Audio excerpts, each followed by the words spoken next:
Welcome to Up to No Good. Sometimes in life, we end up stuck on autopilot, and when that happens, it can be difficult to get out of the same old routine. Burnout, apathy, and monotony, they can creep in quietly, and before long, life starts feeling bland and boring, and we end up stuck in a rut.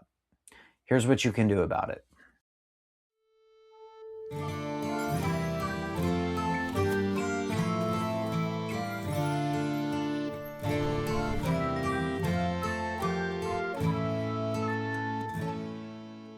When we say stuck in a rut, it's easiest to imagine this as a groove, something that's been worn down, past overuse. What was once nice scenery now becomes all too familiar landscape. It's almost dreaded. Things that once brought us joy and excitement no longer do, and now we're stuck in a rut. Ending up like this can come from many different scenarios. You could have external circumstances in life that feel inescapable. It could just be complacency from doing the same thing every single day. Could be an internal feedback loop that you're stuck in. And sometimes we push ourselves beyond our limits and then we end up burnt out and in that rut. But when we recognize we're in the rut, there are only two choices to make. You can either stay there or get out. If we stay there, the conditions worsen over time, and the rut becomes a tomb where our good feelings go to die. Life isn't a highlight reel. There are going to be ups and downs. Things are going to happen both in our lives and the world outside of us that are going to get us down from time to time. Sometimes we push too hard. Sometimes we get comfortable or we fear change. And sometimes we get to a good place in life and we just coast because it's easier until it isn't. The greater point isn't that life has ruts. It's how do we deal with those ruts when we end up in them. I like to think of the ruts not as punishment, but as pauses. They're times where we can reflect on how we're living life and if we actually want to continue living this way or if we want to get out of them. Moments of rest from progress that we have in life can turn stale if we stay there too long.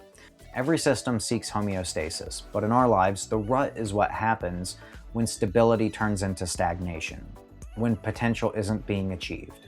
Over time, the conditions of living in the rut become worse and worse. What could have just been an inconvenience or momentary setback can turn into a life sentence because that one inconvenience or momentary setback wasn't managed properly early. Take losing a job, for example. At first, this news might be really difficult to grapple with. Now, there are two choices. You can accept this as a value judgment, or you can take this as a sign that you need to move on. You can adapt to the situation, or you can take this as a reflection of your worth and your placement in reality. If you accept this as your evaluation, you resign yourself to the rut. Life starts to feel like an oppressive force, you feel like a victim of circumstance, and subject to an existence that's just cruel. Essentially, if you live in the rut long enough, you become cynical and nihilistic. But like I said, the ruts are part of life. They're not inherently bad. Beneath the monotony, there's something more. There's a lesson to be learned. The ruts themselves are teachers. They're calls to actions and invitations to adventure. They happen because of how we respond to life, or when we have lived in comfort for too long. When the emotional vigor of life becomes muted, it's time for a change. It's time for something new, something renewing. And that's what the rut offers. It offers a mirror. It offers you the opportunity to look at yourself and how you're engaging with life, and it offers you a choice of whether or not you will stay the same or whether or not you will change. Every rut presents the same opportunity, the opportunity for pause, for reflection, and redirection.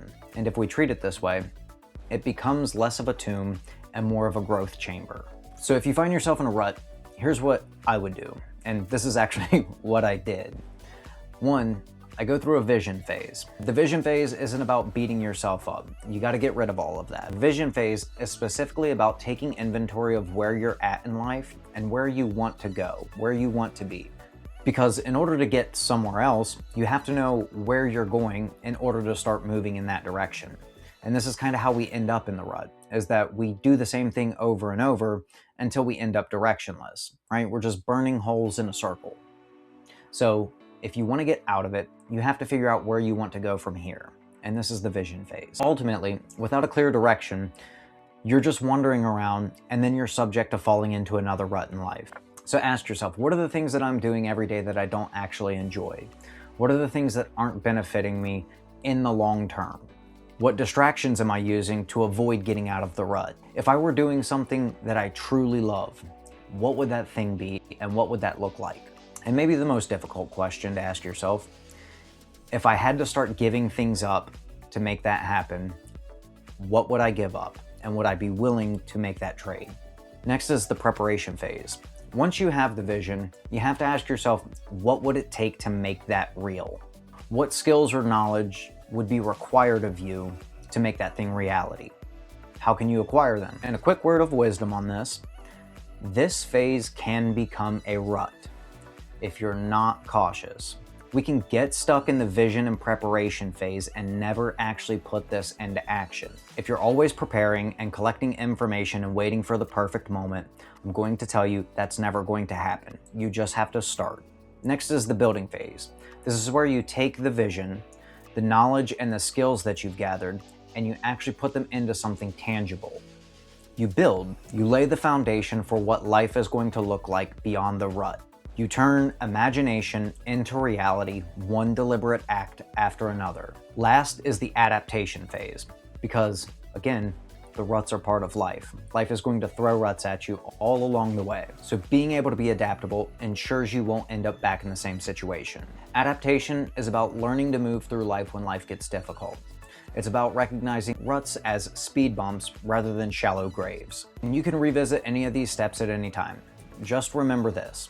Doing something is always going to be better than doing nothing. If you do something and fail, you at least gain the experience of how not to do it again in the future. If you do nothing, you gain nothing, and you also lose time. You're never going to climb out of the rut. You're going to grow and build your way out of it. Until next time, always stay up to no good.